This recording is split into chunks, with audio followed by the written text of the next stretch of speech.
बिरादरान इस्लाम अस्सलाम वालेकुम। Bloch TV से मैं हूँ साबिर बलोच। जैसे कि दोस्तों बलोच तारीख़ बयान कर रहा हूँ, तो बलोच तारीख़ के हवाले से मैंने पहले बलोच तारीख़ के 16 हिस्से या 16 किस्तें बयान कर चुका हूँ। आज मुझे बलोच तारीख़ के 17वें किस्त बयान करने का इरादा है।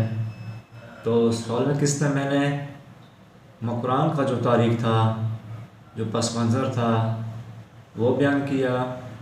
और आज मैं एक ऐसे हस्ती का ज़िक्र करूँगा जो कि किसी तारुफ़ का मोहताज नहीं है। तो और बदकिस्मती से बलोचों ने उस अज़ीम हस्ती के साथ क्या सलूक किया, वो एक अफसोसनाक बात है। तो इस हवाले से गुजारिश ये है कि वो हस्ती किसी तारुफ़ का मोहताज तो नहीं है। वो हस्ती जिसको अल्फाजों में बयान तो नहीं किया जा सकता, लेकिन मैं चंद अल्फाज उस हस्ती का जो तारीख़ है वो बयान करने की कोशिश करूँगा। तो उस हस्ती का नाम मीर जलाल खान। मीर जलाल खान वो अज़ीम और वो कदावर हीरो है कि जिन्होंने ना सिर्फ बलोच कौम को मुत्तहद किया, बल्कि उनमें इत्तेहाद और इत्तेफाक भी पैदा किया। उससे पहले बलोच कौम एक कमज़ोर कौम थी। बलोच कौम एक मुंतशरी की हालात में ज़िंदगी गुजार रहे थे।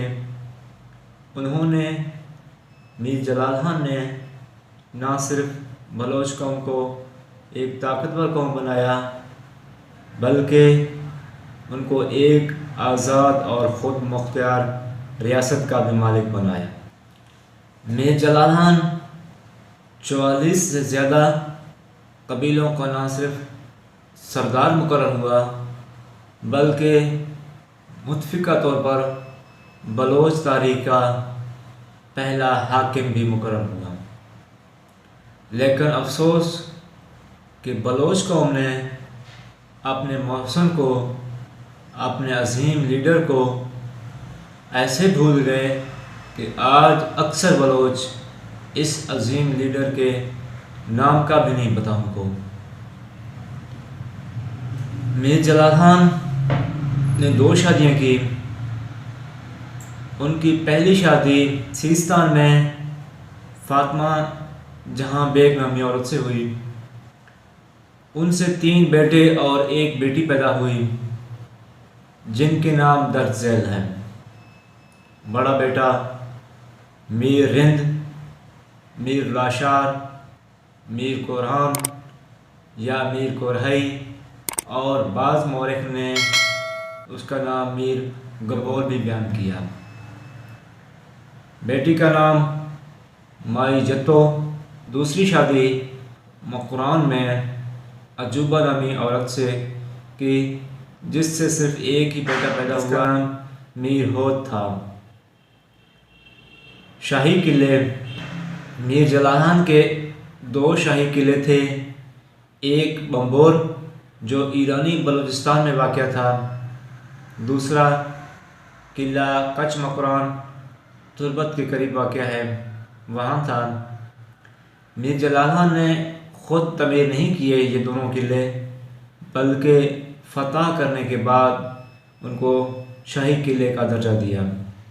आज भी दोनों किले मौजूद हैं एक खंडरात की शक्ल में। मीर जलाल खान 700 हिजरी को मकरान की सरज़मीन में फ़ौत हो गए, लेकिन अफसोस कि उसके कब्र का किसी को नहीं पता। ये वाक़या सिर्फ मीर जलाल खान के साथ पेश नहीं हुआ, बल्कि तारीख़ में और भी कद्दावर और अज़ीम शख्सियत के साथ ऐसे वाक़यात पेश आते रहे।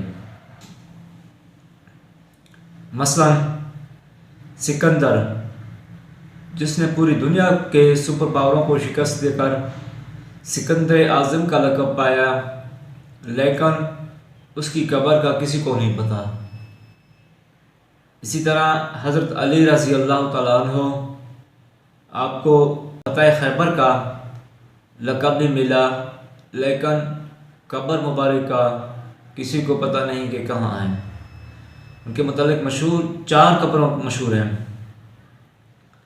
कोई कहता है नजफ़ में है, कोई कहता है उनकी कब्र कूफा में है, कोई कहता है अफ़गानिस्तान के शहर मज़ार शरीफ में है, और कोई कहता है मदीना पाक जन्नत बकिया में।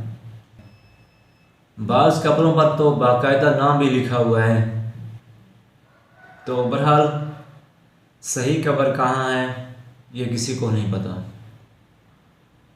बहरहाल हज़रत अली रज़ी अल्लाह तआला अन्हु शहीद तो इराक़ में हुए थे, लेकिन कब्र की सही जगह किसी को नहीं पता। इसी तरह चंगेज़ खान, जिनके रोब से पूरी दुनिया लरज़ता था, लेकिन उसकी भी कब्र का किसी को नहीं पता कि वो कहाँ दफन है। हिटलर, जिसने अमेरिका को फतह किया, हिटलर की कब्र भी कहाँ है, वो कहाँ दफन है, उसका भी कोई पता नहीं है। और भी कई ऐसे कदावर शख्सियत हैं जिनके कारनामे, जिनकी बहादुरी तो पूरी दुनिया में मशहूर हैं, लेकिन वो कहाँ दफन है ये किसी को पता नहीं। यहाँ एक शायर ने बहुत खूबसूरत अंदाज में अपने फ़न का मुज़ाहरा करते हुए कहा, हुए नामवर बेनिशां कैसे कैसे, हुए नामवर बेनिशां कैसे कैसे, ज़मीं खा गई आसमां कैसे कैसे।